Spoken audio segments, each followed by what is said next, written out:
Welcome back, gamers, to the only show that actually helps you win. Except for the dice. We bring you another episode of Tactics Talk, where Ed Sales and Austin Copeland go over what makes them such great Flames of War players. Now, introducing our hosts, Ed and Austin! You're gonna like the way they tactic. We guarantee it. Well, Sean, thank you for that lovely intro. And I'm Austin Copety here with Tactics Talk, and alongside me is... Ed Sales. Wow, Ed, that was almost scary. Thank you. Well, Ed, while you work out the frog in your throat, I want to give you a second chance, because the last time I didn't really lead it into you, and I kind of just blindsided you. But I've got another joke. Are you ready for this? It doesn't involve a bear now, does it? No bears. I promise you there's not a single bear in this joke. All right, let's have it. All right. Have you ever heard of the candle maker who didn't work on weekdays? No. Yeah, he only worked on weekends. Okay. That was a little better. I've been thinking about it. Not that I've been thinking about it for like the past 3 months, but... You've had some time to work on it. I've got another one if you really want to hear it. We'll save it for next time. Okay, we'll save it. So, Ed, what are we talking about today? Well... Battlefront has put out what they're calling experimental missions. Some of these are actually rehashed from version 3 and have just been updated for version 4. But wow, some of these look very fun. Well, I'm going to say some of them look interesting. There are 2 of them I don't think are very fun at all. But starting, though, with the experimental missions, the first one bypassed. I immediately thought that this was a rehash of the Polish special rule from Blitzkrieg, but it's not. It's a little bit different than that. But looking at the article, so it's played on the short table edges, kind of. The table is split up into quarters, and the attacker has one of the short table edges to attack from, while the defender chooses one of the opposing quarters to defend. Of all the missions, I think this is probably going to be the easiest one to defend, just because the area for objective markers is so small. It is an 8-inch bubble inside of one table quarter. So defending, I mean, that's more your forte, Ed. What do you think? I think you got 2 different things that could go with this. First off, if you don't have recon to expand your deployment area, I think you could end up running into trouble. That's a very small box to defend from, and if your opponent has a lot of templates, you could end up being in a lot of trouble, especially because you can place pre-ranged markers in this mission. So, if you're playing against like the Su-76 Russian command card list, they can get 5 templates right off the bat. That's a lot of markers that are going to be going down your small deployment area. But you can get the recon to kind of expand out a little bit. But, you're also having this is immediate reserves. Yeah. So, yeah, this is immediate reserves. Like, overall, and your reserves come in on the corner, that back corner. So they come in right where you need them from the very beginning of the game. So, I think overall, this is a pretty solid mission for defenders, which is something that we really don't see that often in the mission set right now. I think it could go either way based on how you build your list. I think it's a good solid mission. I don't see any major downsides to it for either the attacker and defender. Like I said, I think it's a very small closed-in box. At the same token, you could have one platoon contest 2 objectives at the same time, and you could really pack him in there if that's what you want to do. And that's when you start with that whole defense in depth, and the defender can deploy right up to the halfway mark. So you can put your units, you can have multiple lines of resistance, and the further back you get to the objectives, it's just going to get nasty. And then you start having tanks flanking. Attackers, I think, are going to have an interesting... You get an ambush as the defender. This is just a really good game for the defender. Now, to attack, what's really neat is there's that whole half the board that's open. Yeah. So for an attacker that can get a pretty decent recce move, now as the defender, you're going to have to defend from two different sides. So I think this is going to be one of my new favorite missions. Bypass is definitely something I look forward going to. Yeah, and you make a good point on as the attacker using the recon to kind of shoot down that side of the table. This is one of those times where the defender, you're deploying first. You probably just want to use recon just to deploy to block that highway to hell. Yep. Yeah. Because I'll tell you what, with those fast moving lists that we see, you're going to be able to shoot reinforcements and not reinforcements, just the attack, and being able to start just that extra 16-20 inches from cross country dashing, that's a huge increase, especially for some fast tanks. And yeah. You'll be attacking from the backside. So if you're the defender and you can pick your deployment area that's somewhere highly dense with terrain or even a small town or city, that could be a big, huge thing with these two objectives as well, because you can end up going against a tank list and you're sitting in buildings with one platoon contesting two objectives. That could be huge. Mm-hmm.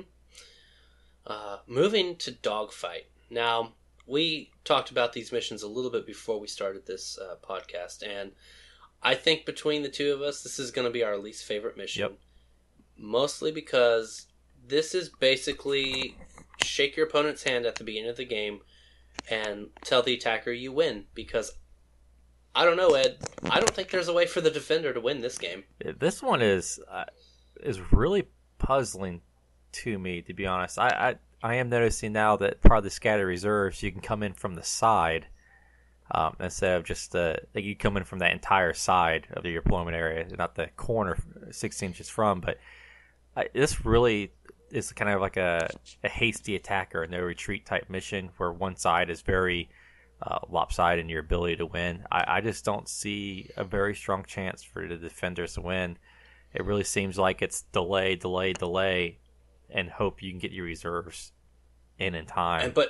But that's the thing. So the special rules for this mission, you get ambush as the defender, but you have deep, scattered, delayed reserves. And the way that the scatter works on the dice, 1 and 2 is the long side of the one end, 3 and 4 are your back edge on the defender, 5 and 6 are the other side. Yeah. So you've got to wait until turn 3 to even roll to see if you get reserves.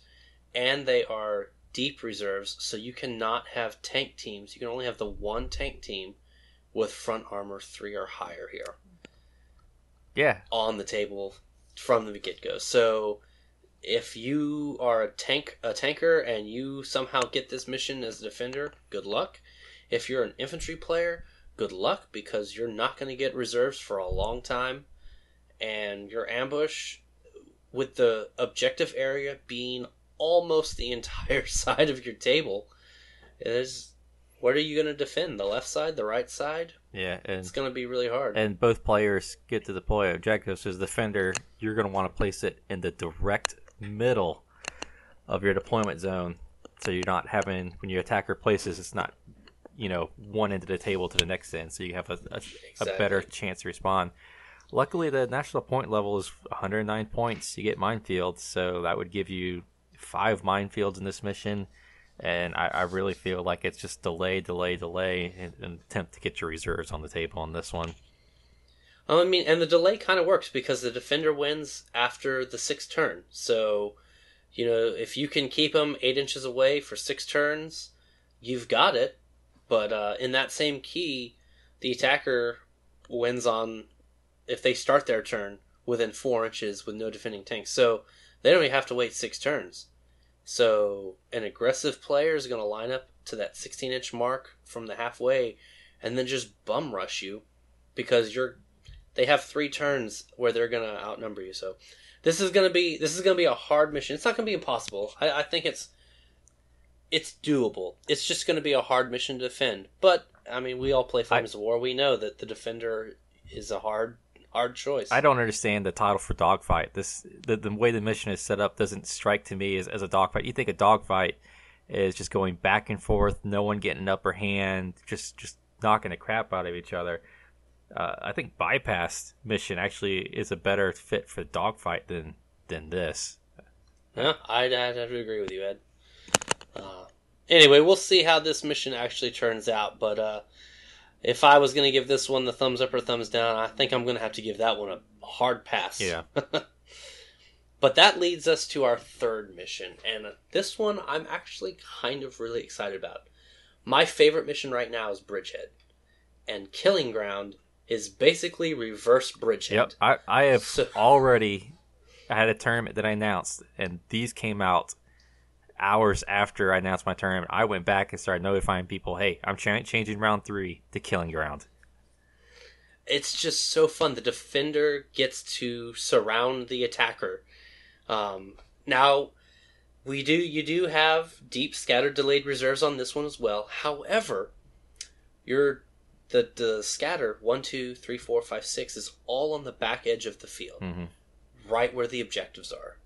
So you can do some really cool deployment with your initial force to really slow the attacker down, and then you get your reserves. Even if they come on the back side, they're going to be close to where the objectives are. So it could be interesting, and you get minefields in this one too. Yeah. So you can really just box the attacker in. This is one of those missions that gets really ugly from the get-go, and list building is going to play a big part of it. You have those 2 long deployment zones that run all the way down the side of the table for the defender.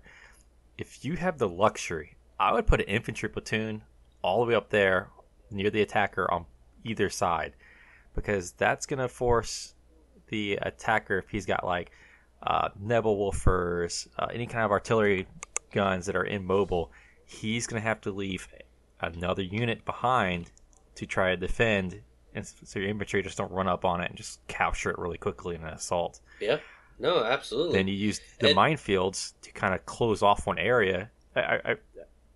Just depending on how you built your list and how your opponent built your list, this is just one of those missions it is ugly from the get-go, and I love it.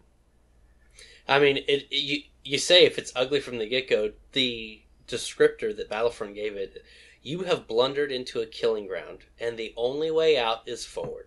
Cut your way through the defenders to escape, and they nailed that on the head. They are going to have to claw your way to the objectives as the attacker on this one. Yeah, and I think that depending on the list, the defender could be in trouble too, because it's deep scattered delayed reserve. So if you show up there with an all tank force, the attacker's coming at you, and you're just going like, oh god, I hope they have slow moving tanks. They're not getting here anytime soon. But this is definitely like a defender's dream. This really is. Oh, it really is. I mean, Bridgehead is one of my favorites, just to defend that little area, or to attack from that huge area. But this is going to make me really kind of maybe choose defend once in a while. Like, this is a really interesting mission. To see the role reversed.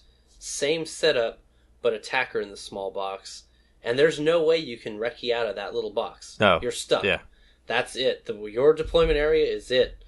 And if you want to start all the way up at the front, like you were saying, you're going to leave those core level support behind. So do you give up your artillery? Do you give up your nebs? Do you give up, your slow moving equipment, or your anti-tank guns? 88s, the bigger guns like that. Do you leave those behind to their fate, or do you use them for a turn or two and hope you get a good bombardment? Yeah, because honestly, what the best tactic a defender can use here is leaving a platoon all the way up in one of those corners, just to, make the attacker go, okay, if I push all my stuff forward but leave behind my artillery or my gun teams, they're going to be overrun. So they're going to have to leave, more stuff behind, and they're not going to be able to attack you with their full force. Or they may even make the mistake of attacking that one unit in the corner with their full force, which just buys you time to get your reserves in. I think it's going to be, like I said, this is one of those missions that you could play 20 times, and you're going to get a different result each time. Every time. Now, something interesting with these missions is all 3 of them are the defender can only win at the 6th turn. Yeah, I think they've realized that some of the missions where you can have to hold off to turn 8 or turn 9 sometimes just aren't realistic. It's really not, especially with a 2 hour, 2.5 hour limit. Like I know there are some, I'll try when I'm the attacker to try to get to nine rounds, but sometimes that can be difficult. So Yeah, it depends on your opponent. Depends on the list you brought. Depends on the list your opponent brought. But I think something that we've seen in our area, the trend is, most games are like 2.5 hours. I think a lot of people are having more fun with the 2 hour games. To be honest. Get your game done quickly, and get to your next game. Yep. And then get home in time for dinner with the family. Well, with that, let us get to our next topic. And right now, as we are recording this, the Las Vegas Open is occurring right now in Las Vegas on the West Coast. And just from the posts I've seen, we're seeing a lot of light horde spam type armies. And if social media has done anything for this game, it has proven to us that people are getting over the spam armies. Now, I know you and I have an interesting take on these. I kind of like my spam armies, but I also know they're really easy to beat.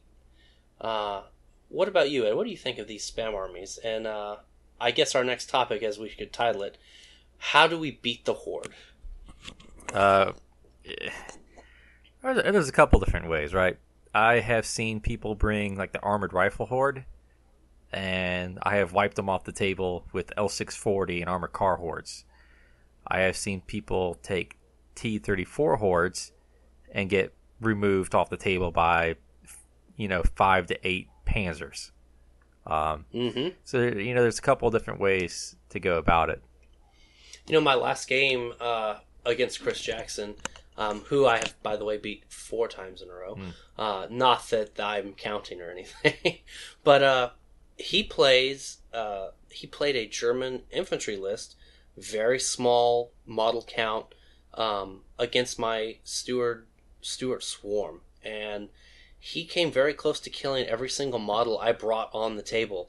Not once, not twice, but 3 times in a row.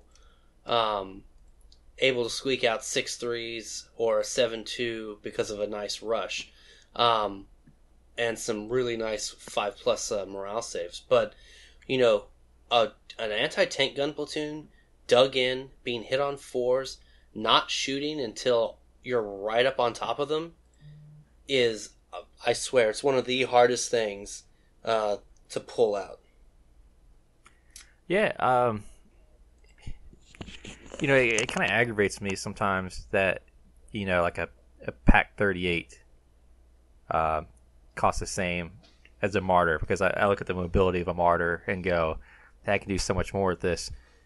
But the trend I'm starting to see is the gun teams are just so hard to kill because they're hard to hit. You got to pass firepower, and he's got to fail a save.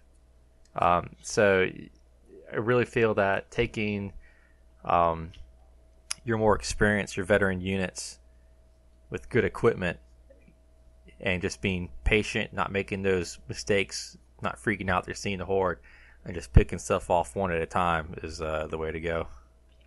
It really is. And, what's the best thing you can do to kill a gun team? Take artillery. Yep. Well, if you're playing a tank swarm, what's the one thing that you don't have points for? Artillery. So, and if you take 4 or 5 gun teams and an infantry platoon to put in front of each of them, now I've got to slog my way through infantry, and I've got to run into gun teams on the way in. Now, with my Honey Stewarts, I can probably pin everything with machine gun fire. However, killing them is going to be a little difficult. Not impossible, and I've done it, but it's difficult. And with the Lessons from the Front coming out a few iterations ago, where if I fail my counter-assault and you push me back, every one of my models that is in that 8-inch bubble's got to get pushed back. So one unlucky assault for me, even if I get in from your defensive fire, now I've got to push all my tanks back for an entire turn of assault because I failed one dice roll. So, you really hit it on the head. You just got to be patient. You cannot beat a horde by assaulting them, by moving across the field on them. Yeah. You've got to let them come to you. You've got to be judicious in I'm going to kill this platoon, and then I'm going to kill that platoon, and then I'm going to kill this platoon. You got to pick and choose your target. And, I mean, back in the 1700s, Bunker Hill, don't shoot until you see the whites of their eyes. Yeah. If you're a 7 to hit, guess what? You're a 7 to hit. You're not going to get 7s with machine guns that often. Yeah, and they just got to do that just to survive a little longer, Exactly. And as the defender, or as a defending force against these horde armies, the longer you can survive, the exponential your chances of winning the game go up. The faster I can kill you with a horde, the faster I win. And not just the faster, but the more assured my victory is. Yeah. Because another thing with a horde, you can't bring that much artillery. The other thing with a horde, hordes do not have staying power. They don't hold objectives. They don't stick around in an extended firefight. Honey Stewards versus a tiger, I'm going to lose a Honey Steward every turn. So the longer you can last, which sometimes means maybe you don't shoot next turn. That is always something that sometimes people forget. You don't have to shoot. Sometimes it is a better idea to not shoot at the enemy to force them to not kill. It forces them to not kill you that next turn.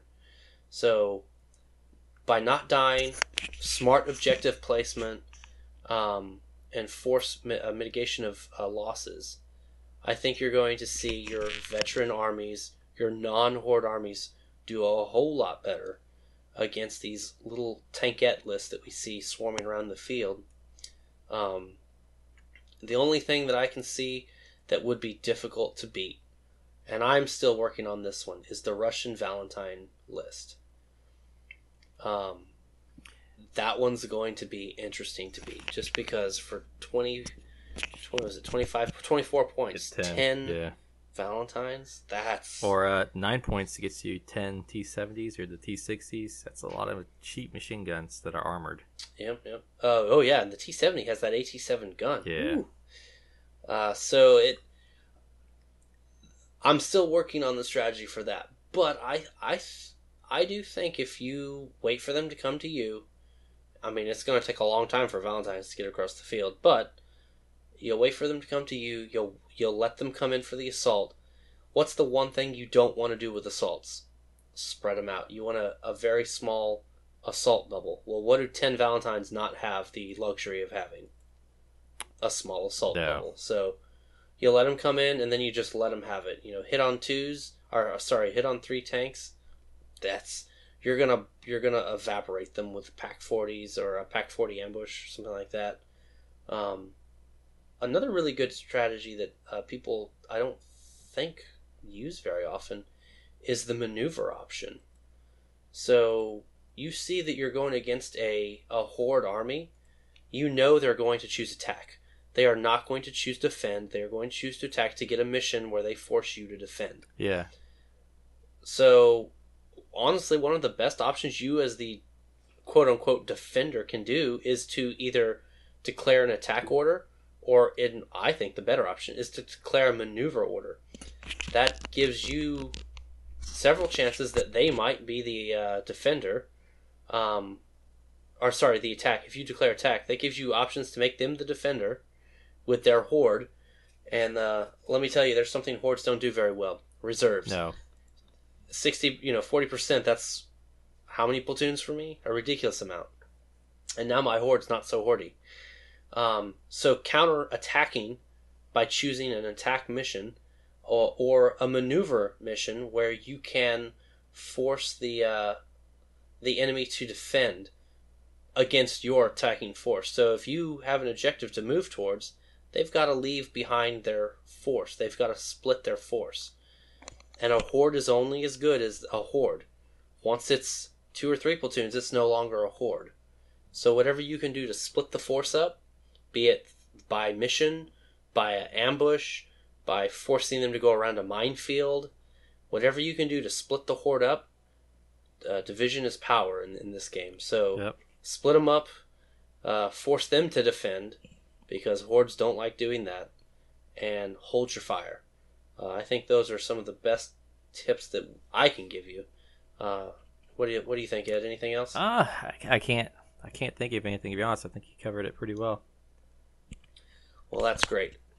That's going to kind of lead up to the tactics talks today. I hope we've given you something to mull over on this episode. But we do have 3 events coming up that we're really excited to share with you. As we all know, Cold Wars is coming up. Cold Wars is the Lancaster, Pennsylvania conference that goes on in March. We do have a Team Yankee event that No Dice No Glory is hosting. For more information on that, go to that website. It's going to be a doubles event where you'll be matched up with other people at the event to do kind of themed fights. It looks really fun. And also a Flames of War late war doubles. Yep. Which doubles, if you've never played a doubles tournament, is a blast. Because not only do you have to worry about your own soldiers, but you got to worry about what the guy standing next to you is going to do too. Yeah, and with the late war doubles, late war is going to be transitioning to the new point total. So between now and June is the time to play with all the stuff that you want to play with until the new books come out. Then you can't play with it in events so much anymore. So like me and my friend Brian, we have trains. We're looking to run 2 trains, and of course all the comments you can get from that. So that should be interesting. But I think my chances to go are going to be slim with twins coming now. I know. Congratulations, by the way. Thank you. Mitch never paid me the PayPal money for Strelkovi, so I think he said 5,000. 5,000. So, yep. Maybe we can get Mitch to cough up some money. Negative. Negative. All right. Well, after that, here in Norfolk, Virginia, on February 23rd, Atlantis Comics and Games is hosting a Early War 1550. This is going to be a great tournament as we have 16 or 17 confirmed, and then 3 or 4 more maybe. Yep. So this is looking to be a pretty nice sized tournament. Early War is a fun period with a lot of really fun toys running around the table. So that's going to be on February 23rd here in Norfolk, Virginia. And then, Ed, you have an event on the 20th of April. Yeah, on April 20th, I have an event at Your Hobby Place. It's going to be 109 Mid-War. It's pretty much going to be following the Mid-War national rules and such like that. The only difference is there are set missions, with round 3 being Killing Ground, which is one of the new missions came out, because I just feel like that sitting back and watching the games being played at Killing Ground is just going to be absolutely fun to watch. But it should be exciting. I've got a lot of guys coming out. This is their first time participating in a Flames of War event. So I'm really excited about that part. Are you excited that you're taking new people to a Killing Ground, Ed?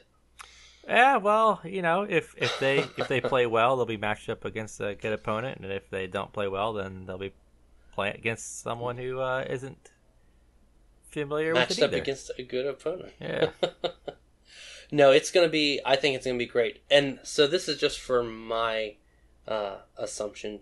This is a mid-war tournament. We're not doing any of the user-generated content, correct? No, we are not.